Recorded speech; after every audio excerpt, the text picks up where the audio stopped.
Le Premier ministre préside une réunion consacrée à l'évaluation de sa visite de travail au Sénégal, ainsi qu'une autre réunion relative à la zone industrielle de Nouakchott.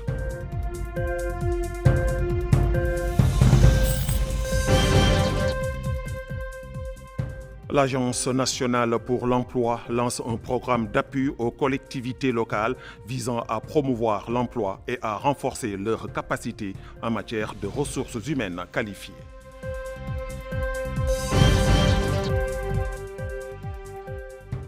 Le ministre de la Formation professionnelle, de l'artisanat et des métiers supervise la pose de la première pierre d'extension du lycée technique et professionnel de Rosso.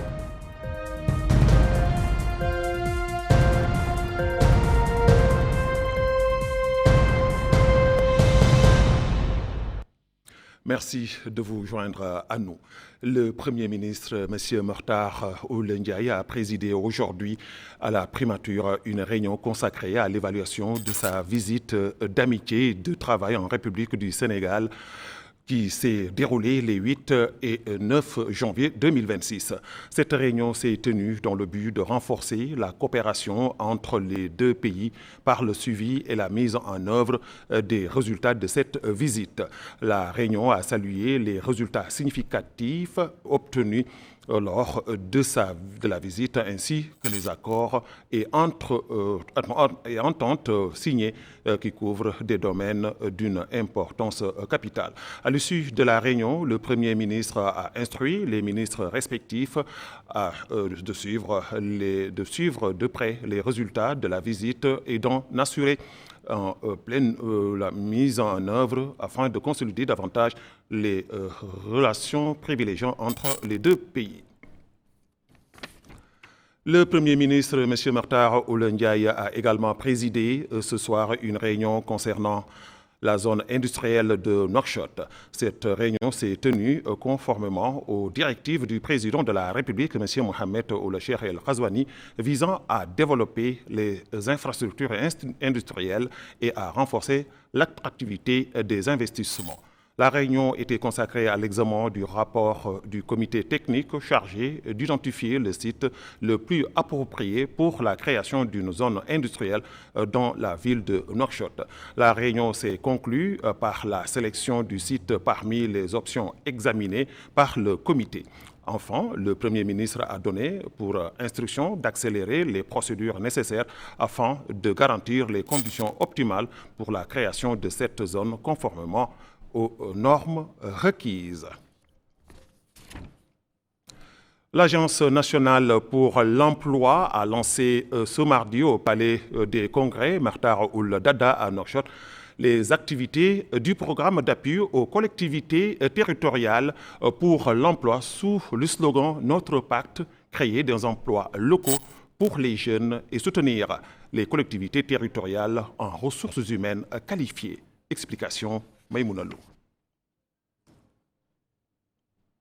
Ce programme, qui s'étend sur 2 jours, vise à promouvoir l'emploi local en offrant des opportunités d'emploi aux jeunes et en renforçant les capacités des collectivités territoriales en ressources humaines qualifiées, contribuant ainsi à soutenir le processus de développement local. Dans son allocution, le ministre de la Jeunesse, de l'Emploi, des Sports et du Service civique, Mohamed Abdullahi Wullouli, a rappelé que cette initiative s'inscrit dans les priorités de l'État en matière d'emploi et d'autonomisation des jeunes. Il a souligné que le programme permettra de combler le manque de compétences au sein des municipalités en leur fournissant des jeunes talents capables de contribuer au développement local. De son côté, le ministre délégué chargé de la décentralisation au ministère de l'Intérieur a estimé que Pacte constitue une réponse pratique au déficit en ressources humaines qualifiées dans les collectivités locales. Il a ajouté que le programme combine l'autonomisation des jeunes en leur offrant une expérience professionnelle et le renforcement des capacités des collectivités pour assurer la continuité du développement local. Pour sa part, le directeur général de Tishril a souligné que le programme est un dispositif d'insertion professionnelle spécialement conçu pour les diplômés des établissements d'enseignement supérieur et technique. Quant à Mme Fatimetou Mint Abdelmalik, présidente de l'Association mauritanienne des collectivités territoriales, a indiqué que le programme permet aux jeunes d'acquérir une expérience professionnelle tout en renforçant les capacités des collectivités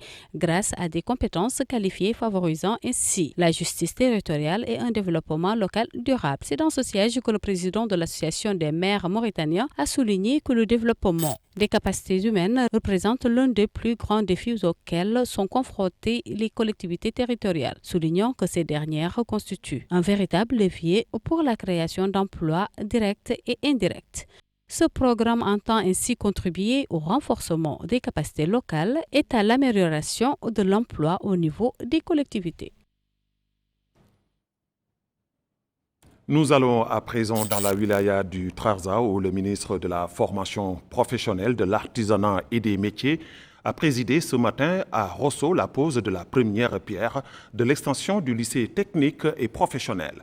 Cet agrandissement permettra d'améliorer les infrastructures de l'établissement et de moderniser ses spécialisations, notamment dans le domaine de la mécanisation agricole. Aminata Kane. Au kilomètre 9 de la wilaya du Trarza, le ministre de la Formation professionnelle a supervisé la pose de la première pierre de l'extension de l'école de formation technique et professionnelle de la wilaya du Trarza. Après avoir coupé le ruban symbolique et dévoilé la plaque commémorative marquant le début des travaux de l'extension de cet établissement, le ministre a reçu d'amples explications sur les travaux qui dureront 12 mois pour un coût global de plus d'1 milliard d'ouguiya.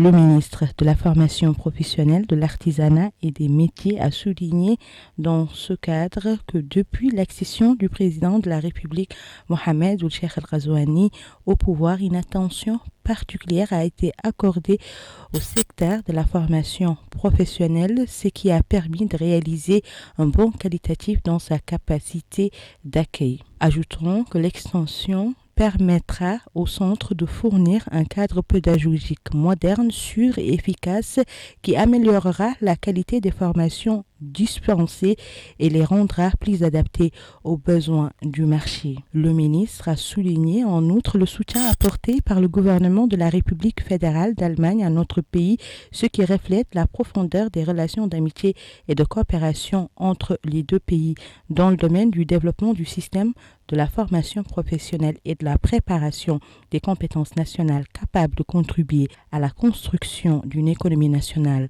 productive et durable. Sur les capacités de l'extension, le ministre a indiqué que l'extension va être construite sur 3 hectares et comprendra différents ateliers allant de l'électricité aux énergies renouvelables, aux bâtiments, à la mécanique agricole, aux salles informatiques. Les travaux dureront 12 mois. L'adjoint au maire de la wilaya du Trarza, M. Baba Diagne, a remercié le ministère et ses partenaires pour avoir choisi la ville de Rosso pour abriter l'extension de l'école de formation technique et professionnelle. L'ambassadeur de la République fédérale d'Allemagne dans notre pays s'est réjoui de l'extension du bâtiment du centre de formation technique et professionnelle, indiquant qu'elle est le fruit du partenariat entre notre pays et l'Allemagne. Aujourd'hui, nous célébrons non seulement la pose de première pierre pour l'extension de l'offre de la formation technique et professionnelle à Rosso, mais aussi l'ouverture de nouvelles opportunités. C'est l'aboutissement d'une étape supplémentaire pour offrir une formation de qualité aux jeunes Mauritaniens. Le domaine de l'agriculture est un secteur clé pour l'économie mauritanienne, notamment dans le sud du pays. Monsieur le directeur, votre établissement, l'école d'enseignement technique et de formation professionnelle de Rosso, avec sa spécialisation dans le domaine de l'agriculture, contribuera à cet objectif important pour l'avenir de votre pays. L'Allemagne restera votre partenaire fidèle dans cette démarche. Il est à noter que l'extension du centre de formation technique et professionnelle de Rosso entre dans le cadre de la mise en œuvre de la stratégie nationale de développement de l'enseignement technique et professionnel visant à autonomiser les jeunes pour contribuer à l'essor économique à travers une formation de qualité. Retour à Nouakchott où le ministre de la Justice, Mohamed Ould Soueidat, a reçu cet après-midi dans son bureau un exemplaire du rapport annuel du Club des magistrats mauritaniens. Le rapport lui a été présenté par le secrétaire général du club, Maître Moulay Eli, Ould Moulay Eli. Ce rapport comprend un ensemble d'indicateurs permettant d'évaluer la performance du secteur judiciaire. Le rapport qui sera soumis au président de la République, M. Mohamed Ould Cheikh El Ghazouani, président du Conseil supérieur de la magistrature, présente également un ensemble d'indicateurs permettant de mesurer la performance du secteur judiciaire. L'occasion pour le secrétaire général du Club des magistrats mauritaniens d'indiquer que le rapport recense 5 indicateurs clés qui passaient en revue les réalisations accomplies et mettaient en évidence les lacunes et les points à améliorer.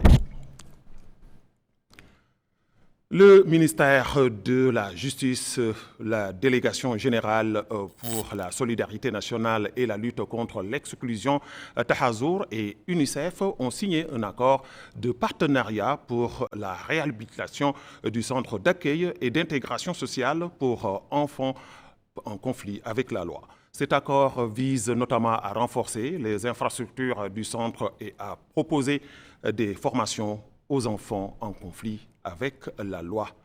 Reportage Rahmaba.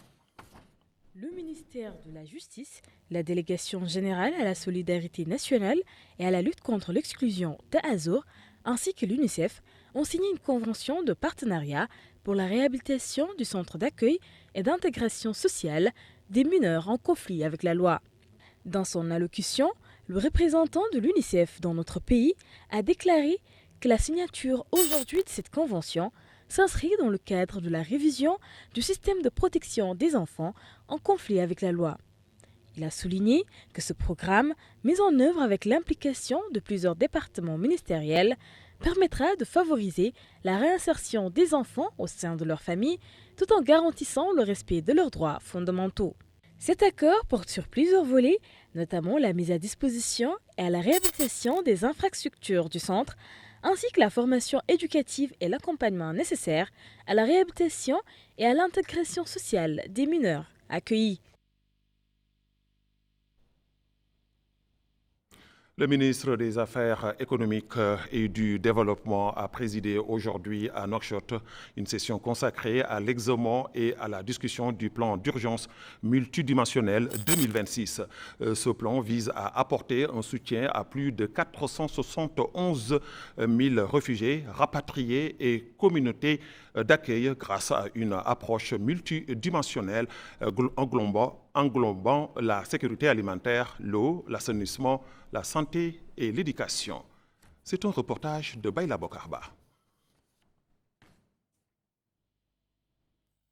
Le plan d'urgence pour les réfugiés pour l'année 2026 vise à renforcer une approche multidimensionnelle incluant la sécurité alimentaire, l'eau et l'assainissement, la santé, l'éducation, la protection civile et les moyens de subsistance en adoptant une logique d'anticipation. Ce plan repose sur 3 axes principaux: assurer une réponse humanitaire rapide et coordonnée, renforcer la résilience et l'autonomisation des réfugiés et des communautés hôtes, et améliorer la gouvernance en harmonisant les interventions humanitaires avec les priorités nationales.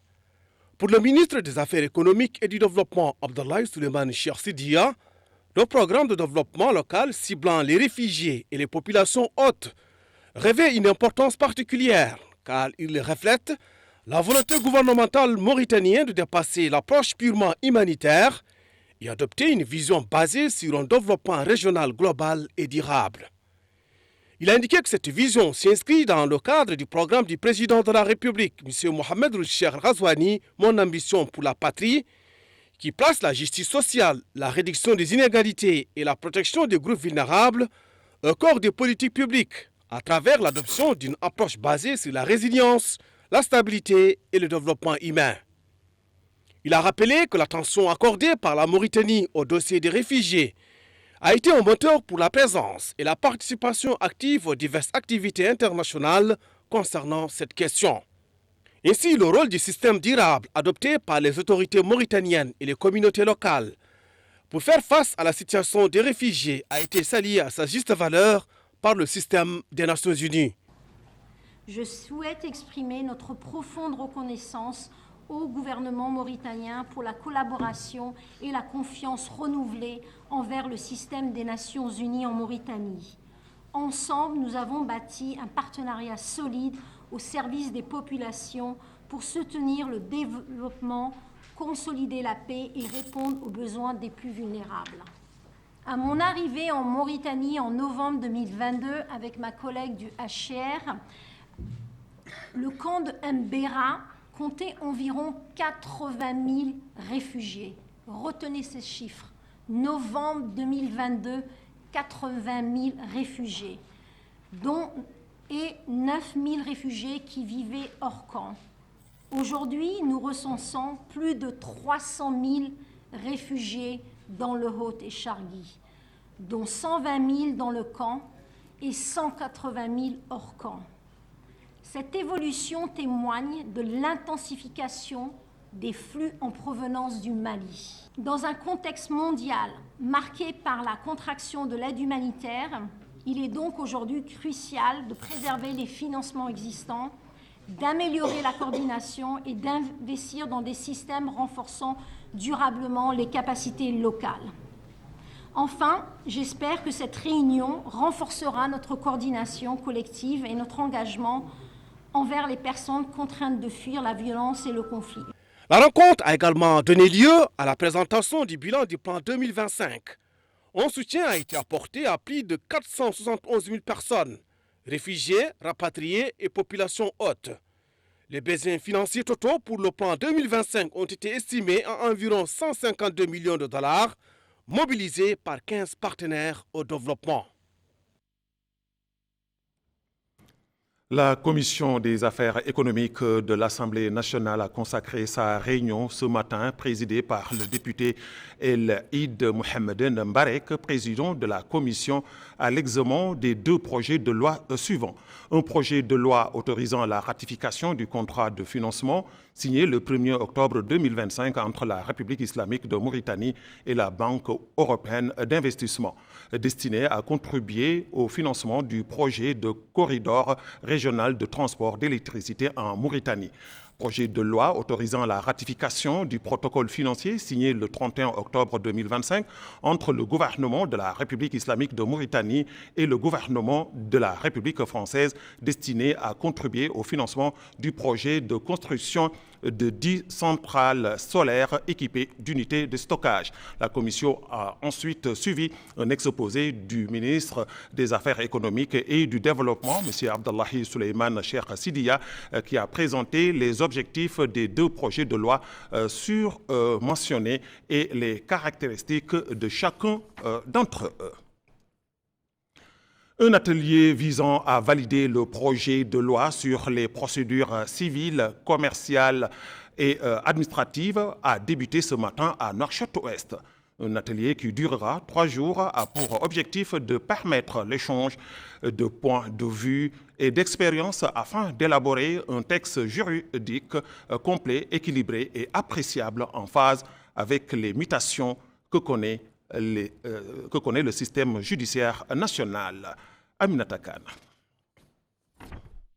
Validation du projet de loi sur les procédures commerciales et administratives. Cette rencontre de 3 jours a pour but de permettre l'échange des points de vue afin d'élaborer un texte juridique complet, équilibré et applicable en phase avec les mutations que connaît le système judiciaire national. Le secrétaire général du ministère de la Justice, Mohamed Ould-Ahmed Aïda, a souligné lors de l'ouverture des travaux que les textes procéduraux occupent une place centrale dans la construction juridique de l'État, car elles ne se limitent pas seulement à être des règles d'organisation formelles, mais constituent un mécanisme fondamental par lequel les droits passent du stade de simple texte à celui de réalité. Expliquons dans ce cadre que cette rencontre concrétise les dispositions du document national pour la réforme et le développement de la justice qui constitue un cadre de référence pour la réforme du système judiciaire et reflète la volonté réelle de nos politiques à moderniser notre justice pour qu'elle soit plus efficace et plus proche du citoyen. Au secrétaire général d'ajouter que ce processus intégré ne peut être mené à bien par une seule partie, mais qu'elle est le fruit d'un travail collectif coordonné dans lequel se croisent plusieurs rôles, chacun ayant une responsabilité centrale. Il est à noter que les réformes discutées aujourd'hui sont le fruit d'un diagnostic précis et d'une accumulation d'expérience sur le travail de la part des observateurs et des praticiens et que les recommandations permettront à notre justice de tirer des expériences comparatives et les meilleures pratiques dans le domaine de la justice.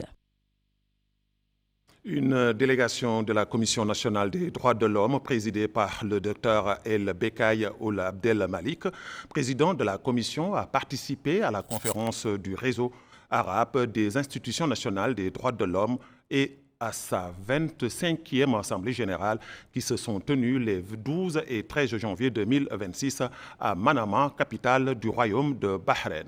Sous le slogan « La protection des enfants dans l'espace numérique, défis législatifs et mesures préventives », la conférence a porté sur la protection juridique des enfants face aux dangers de l'espace numérique et sur les différents mécanismes mis en œuvre par les gouvernements, les institutions nationales des droits de l'homme, les familles de la société civile dans ce domaine. La Mauritanie a également été élue au comité exécutif du réseau lors de cette conférence.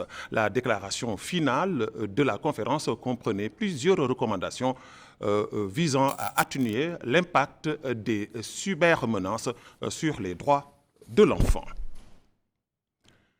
Un atelier à la présentation et à la finalisation du plan stratégique de développement du Croissant Rouge mauritanien pour la période 2026-2030 s'est ouvert cet après-midi à Nouakchott. Cet atelier permettra d'échanger avec les partenaires internationaux sur le contenu du plan stratégique afin de l'adapter aux enjeux actuels et futurs. Baïla Bokarba. Cet atelier marque une étape cruciale pour le Croissant Rouge mauritanien, visant à finaliser son plan stratégique 2026-2030. Une initiative essentielle pour guider ses actions futures en alignement avec les besoins de développement et humanitaire de la Mauritanie. Le plan de développement stratégique 2026-2030 que nous présentons aujourd'hui s'inscrit dans une vision de long terme visant à renforcer la capacité nationale de préparation et de réponse aux crises, à professionnaliser davantage notre société nationale et à accroître l'impact de nos actions au profit des populations les plus vulnérables. Il a été élaboré en cohérence avec les priorités nationales des engagements internationaux de la Mauritanie, ainsi que des orientations stratégiques du mouvement international. Je tiens à souligner que la réussite de ce plan dépendra également de la mobilisation effective et prévisible des ressources financières nécessaires à sa mise en œuvre. À cet égard, j'invite respectueusement les partenaires techniques et financiers à poursuivre et à renforcer leur appui au Croissant Rouge mauritanien. Ce plan stratégique s'inscrit dans une vision plus large de développement durable et d'adaptation aux défis environnementaux et humanitaires auxquels la Mauritanie est confrontée. Comme à chaque fois, la fédération est ravie de pouvoir participer et de pouvoir contribuer à la réflexion des plans stratégiques de nos membres. Personnellement aussi, c'est une satisfaction personnelle grande puisqu'il y a ici beaucoup de partenaires qui sont là, la Croix-Rouge française, la Croix-Rouge britannique, nos amis du comité international bien sûr, et puis surtout toutes les équipes du Croissant Rouge mauritanien. On va continuer à discuter des priorités opérationnelles, mais pas oublier non plus des choses qui, je sais, vous tiennent à cœur, Président, aussi, qui ont à voir avec le développement du Croissant Rouge mauritanien, avec des aspects aussi divers que le volontariat, la réorganisation territoriale, la numérisation, le rôle auxiliaire du Croissant Rouge mauritanien. Le représentant régional de la Croix-Rouge britannique a lui aussi souligné la pertinence du plan stratégique du Croissant Rouge mauritanien à l'horizon 2030. L'assistance a eu droit à la présentation du contenu du plan qui sera discuté pendant 3 jours avec les partenaires internationaux afin de l'adapter aux défis actuels et futurs. C'est sur ce reportage de Bella Bokarba que nous refermons ce journal. Le rappel des titres.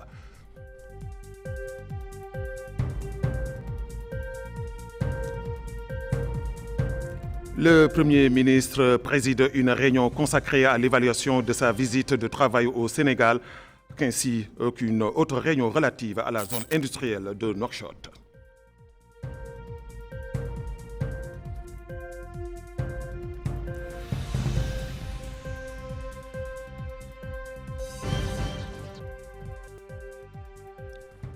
L'Agence nationale pour l'emploi lance un programme d'appui aux collectivités locales visant à promouvoir l'emploi et à renforcer leurs capacités en matière de ressources humaines qualifiées.